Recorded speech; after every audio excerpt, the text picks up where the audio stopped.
mu mwaka w'igihumbi na magana cyenda na mirongo cyenda papa wawe yahembwaga ibihumbi 50 by'amafaranga y'u Rwanda buri kwezi, ariko yaguze inzu cyangwa se aranayubaka. Ashobora kubarihira amashuri muri yiga, ababeshaho nk'umuryango kandi mubaho neza kandi akanizigamira. Uyu munsi mu 2026 uhembwa ibihumbi 500 by'amanyarwanda ku kwezi, ariko ntabwo ushobora gukodesha inzu muri quartier nziza ya Kigali. Kugura inzu no kubaka iyawe byo ntabwo wabirota. Ibyo kurya ni ukubara buri garama, kandi konte yawe yo kwizigamira ihora imeze kimwe buri kwezi. Uracyaba mu gihugu kimwe n'icyo so yakurereyemo, uba mu mujyi umwe n'ubundi wakuriyemo, ariko ubuzima ubayemo ni kimwe cya kabiri cy'ubw'icyo gihe mwabagamo. Ibi niko bimeze ku isi yose. Tubahaye ikaze muri iki kiganiro. Mu by'ukuri dore birimo kuba ku batuye isi bose, dukuyemo abaherwe n'abakire. Mu by'ukuri umushahara wawe wariyongereye, ariko ubushobozi bwawe bwo kugura ntabwo bwigeze bwiyongera.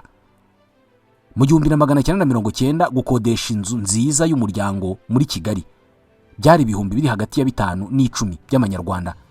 Aya ngaya yari 10% by'umushahara umubyeyi wawe yahembwaga. Uyu munsi inzu nk'iyo ngiyo irakodeshwa ibihumbi 250, ni 50% by'umushahara wawe. Umushahara wawe warazamutse wikuba inshuro 10 ugeranije n'uwo mubyeyi wawe mu 1990.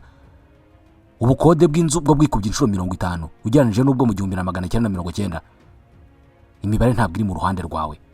Indi ngingo yatumye ubuzima buhinduka no kwizamuka rusange ry'ibiciro rikwishyuza bitagira ingano. Mu 2020 ikiro cy'isukari cyaguraga amafaranga 800 y'u Rwanda. Uyu munsi kiri hagati y'igihumbi na 600 n'ibihumbi 2 bitewe n'ubwoko bw'isukari ugura.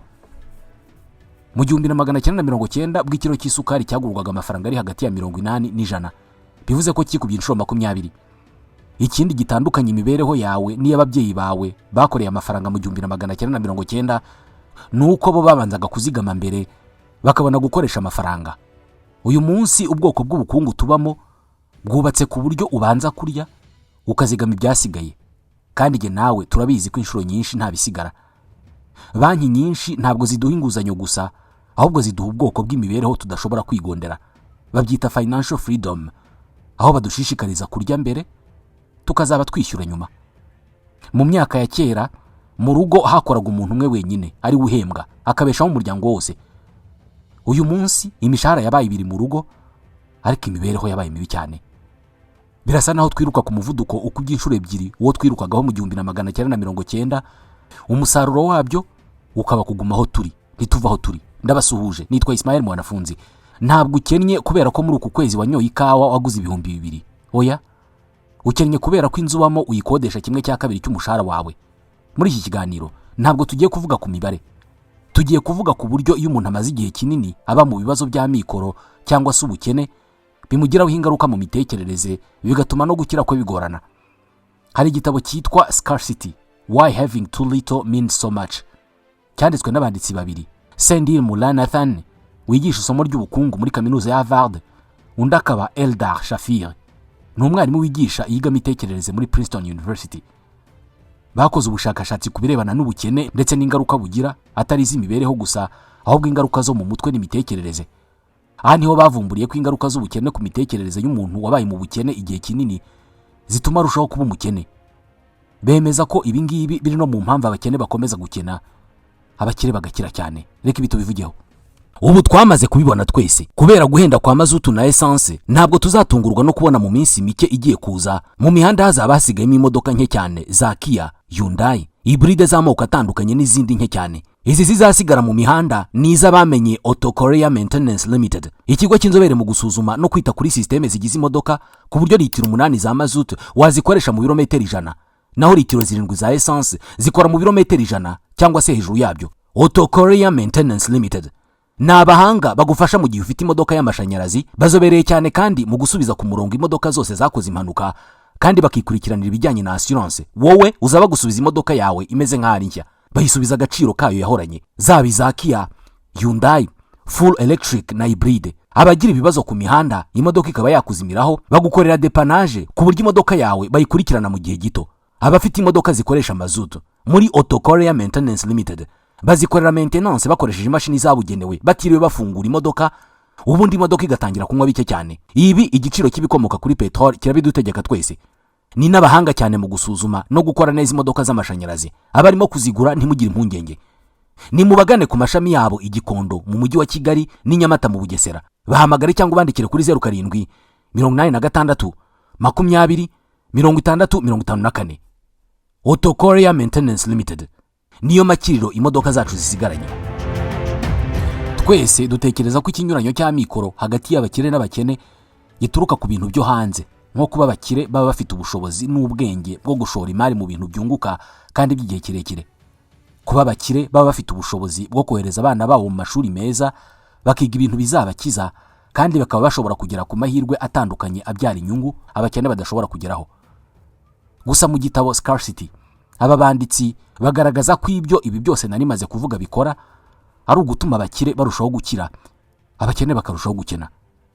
Batekereza ko abantu babayeho igihe kinini mu bukene baba bafite ibyago byinshi byo kuguma ari abakene nubwo babona ubufasha mu by'imari cyangwa se amafaranga.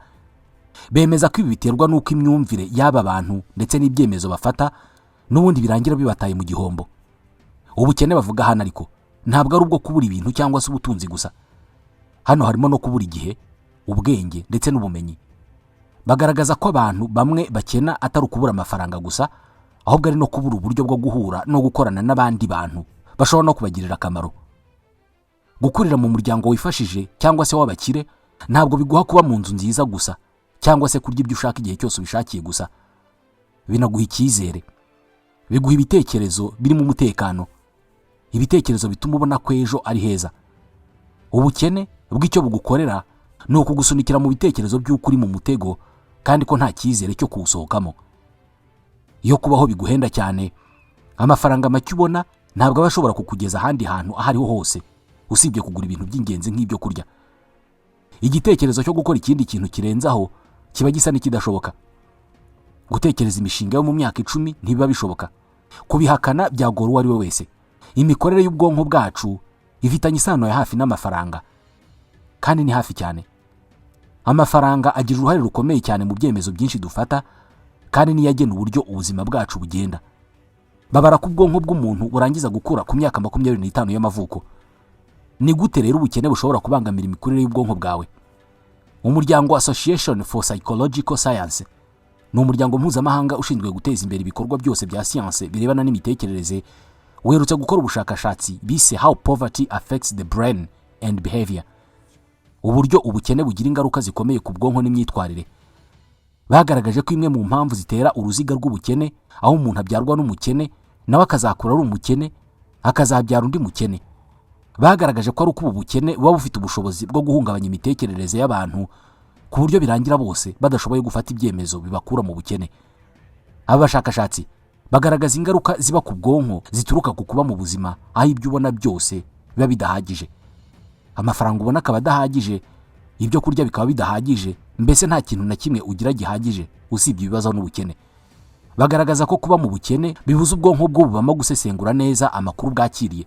Muri ubu bushakashatsi bwabo bagaragaje ko hari ihuriro rya hafi riri hagati y'imikurire y'ubwonko n'urwego rw'ubukene umuntu arimo. Bagaragaje amafoto y'ubwonko bw'abana 1,100 ndetse n'ingimbi n'abangavu bo mu bice bitandukanye bya Leta Zunze Ubumwe za Amerika. Babona itandukaniro rikomeye cyane mu miterere y'ubwonko bw'abana bavuka mu miryango ikennye cyane n'ubwonko bw'abana b'abakire.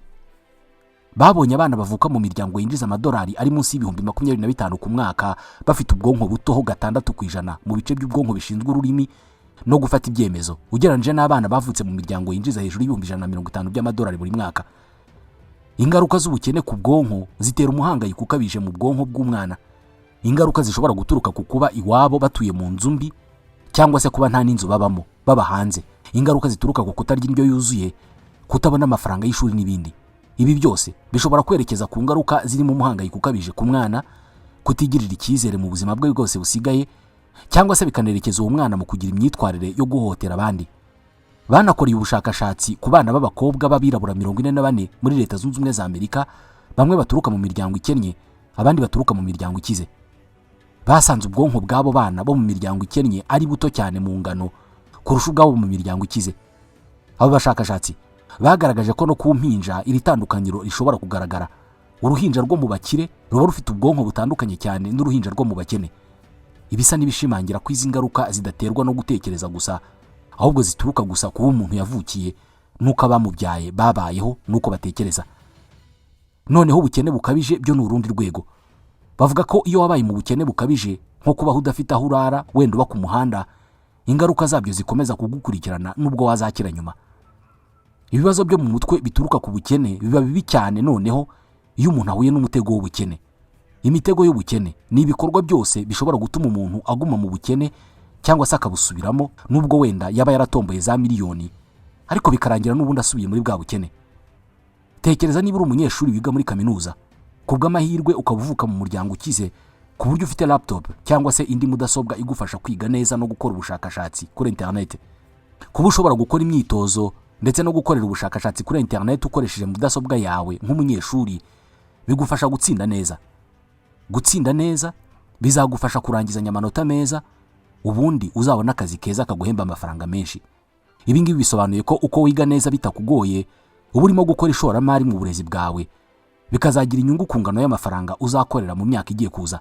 Mu magambo make, birashoboka cyane ko umunsi uzabona diplome uzahita ubona akazi kaguhemba amafaranga menshi cyane biturutse kuri cya gishoro wakoze cyo kuba warize neza bitewe n'amafaranga wari ufite. Ibi bivuze ko amafaranga ufite uyu munsi atuma unagura laptop yo kwigiraho, bigatuma wiga neza, ni nayo azagira uruhare mu gutuma ukorera amafaranga menshi mu gihe kizaza. Amafaranga niyo bakoresha bakorera amafaranga. Niba nta mafaranga ufite uyu munsi, bishobora kuzakugora gukorera amafaranga menshi mu gihe kizaza. Buri faranga ukorera uyu munsi ukagira iryo uzigama n'iryo ushora ahantu hunguka, nibyo bizatuma ugira amafaranga menshi no mu gihe kizaza. Hano niba ukomoka mu bakire, iryo faranga ufite urimo urarishora mu burezi, aribyo bizakuzanira andi mafaranga mu gihe kizaza. Ibi bitandukanye n'umwana w'umunyeshuri uvuka mu bakene udafite ibikoresho bihagije byo kwiga. Mbere yo gutekereza ku masomo n'ubundi bushakashatsi no gutekereza ku hazaza, abanza gutekereza niba ejo azarya. Ibi bihita bimusubiza inyuma kurushaho. Gukodesha inzu ndetse no kuyitunga ni urundi rugero rwiza rugaragaza ikiguzi cyo kutagira amafaranga. Iyo ukodesha inzu, babara kuba wishyura inguzanyo ku nyungu y'100%. Uba wishyura inguzanyo ya nyiri inzu wongeyeho n'inyungu. Kubaka cyangwa se kugura inzu hari amafaranga bisaba kwishyurira icyarimwe kandi menshi. Nubwo waba uzabona inguzanyo yo kugura inzu, ariko hari ayo ubanza kuba ufite kandi menshi. Ikibazo ni uko iyo wishyura inzu ubitangaho hafi 1/2 cy'amafaranga winjiza kandi ugomba no kubaho. Ntibiba bizigera bigushobokera kuzigama. Ubaho buri gihe ubara ubukeye. Dore icyo bisobanuye. Iyo banki ishyizeho inguzanyo zigenewe abashaka kugura inzu, ishobora kuvuga ko izakuguriza amafaranga yo kugura inzu ya miliyoni 45 z'amanyarwanda gusa kugira ngo ugaragaze ko ukomeje kandi kuzishyura umwenda wawe. Hari amafaranga ubanza kwishyura nka miliyoni 15, bayita down payment, abagamije kugaragaza ubushake bwawe bwo kuzishyura kandi bikagabanya umutwaro w'umwenda munini. Iyo umaze kuyishyura, banki ihita ikugurira yanzu ya miliyoni 45, ubundi ukajya wishyura make make buri kwezi nk'ibihumbi 100. Iyo uri umuntu uhembwa ibihumbi 300 ugakodesha inzu y'ibihumbi 150 andi asigaye akagutunga, biba bigoye kuzegeranya miliyoni 15 zo kuzaha banki ngo ikugurire inzu ya miliyoni 45. Wisanga buri kwezi wishyura ibihumbi 150 ku nzu itazigera ibi yawe, nyamara iyo uza kubona miliyoni 15 wari kuba wishyura ibihumbi 100 ku nzu izagera ikabi yawe. Umukire agura inzu ku nguzanyo, akabagabanyije amafaranga ayishyura buri kwezi kandi akababonye umutungo uzagenda uzamuka mu gaciro. Umukene we yishyura amafaranga menshi buri kwezi ku mutungo utazigera ubuwe. Iki ni ikindi gishimangira ko kuba umukene bihenda. Aho ibi byose bitangirira gutangaza ariko bikanatera ubwoba ku rwego runaka, nuko bisa naho hari umusoro abafite amikoro make batanga ku gihe cyabo. Umuntu ufite amazi we mu rugo, yakeneye amazi atera intambwe 2, agatega ikivomesha akavoma amazi, agakora ibyo ashaka gukora. Ariko ujya kuyavoma mu kabande, afata ikivomesho agafata urugendo rw'iminota 15, rimwe na rimwe akagera ku mugezi agategereza iminota 30, akabona kugerwaho akavoma, akikorera amazi akongera akagendera iminota 20, akaba amazi isaha irenga mu gikorwa cyo gushaka amazi. Iyo saha yashoboraga kuyimara akora ibindi bikorwa, aruhuka cyangwa se ari kumwe n'umuryango we. Ikibazo cy'amikoro kigira ingaruka zikomeye ku mitekerereze yacu, ku buryo twisanga dutekereza ko umuntu wese ufite amafaranga buri gihe aba afite ukuri. Umukobwa ushaka umugabo akumva ko umugabo wese ufite amafaranga ubwo ari umugabo mwiza wo gushyingiranwa nawe. Nyamara ahubwo bituruka ku ihungabana riterwa n'ubukene. Ikibazo ni uko iyi ariyo mibereho ya miliyari nyinshi z'abatuye isi, kubera ko abakene nibo benshi kurusha abakire. nshuti bakunze mudasiba kutwumva. Ikiganiro cyacu cya none nta tugisoreje. Naho utaha.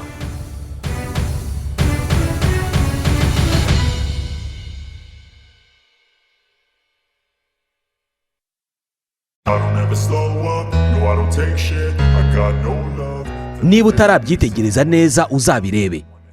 Icupa riri mu bikoresho uzabona ahantu hose uzagera, haba mu rugo, mu kazi, mu maduka, mu modoka z'abantu. Iryavuyemo ji, iry'amazi, irya soda, irya byeri. Igishishikaje cyane hano ariko ntabwo ari icupa, ahubwo ni ibirijyamo n'uburyo bijyamo. Ibi nitwe tubikora. Twebwe na Van Machine. Turi uruganda rukora imashini zikora ibirebana no gufunga ibisukika mu macupa, kuva ku kubishyiramo, gupfundikira, gushyiraho ibirango, byose mu kanya gato cyane. Izi nganda nyinshi ubona zikora ibyo kunywa n'ibindi bisukika, inyinshi muri zo zikoresha imashini zacu. Twebwe na Van Machine tumaze imyaka myinshi cyane dufasha abanyenganda zikora ibyo kunywa kubikorana isuku, kinyamwuga, vuba kandi mu buryo bwunguka. Imashini zacu zirizewe cyane mu gushyira mu macupa za jus, fanta, byeri, kombucha, amavuta, ubuki, amasose akorewe mu nganda n'ibindi. Niba ushaka gutangiza uruganda rukora ibinyobwa cyangwa se ibindi bisukika, ukeneye na Van Machine, kubera ko tukugurisha imashini, aba engineer bacu bagahita bazinstalla iwawe mu gihe gito, bagahugura abakozi bawe mu kuzikoresha kandi bagakomeza gukurikirana izo mashini umunsi ku wundi, bakanaha abakozi bawe inama zihoraho. Muri na Van Machine ntabwo twubaka imashini nziza gusa, ahubwo dukabya inzozi zawe zo kuba umunyenganda wunguka.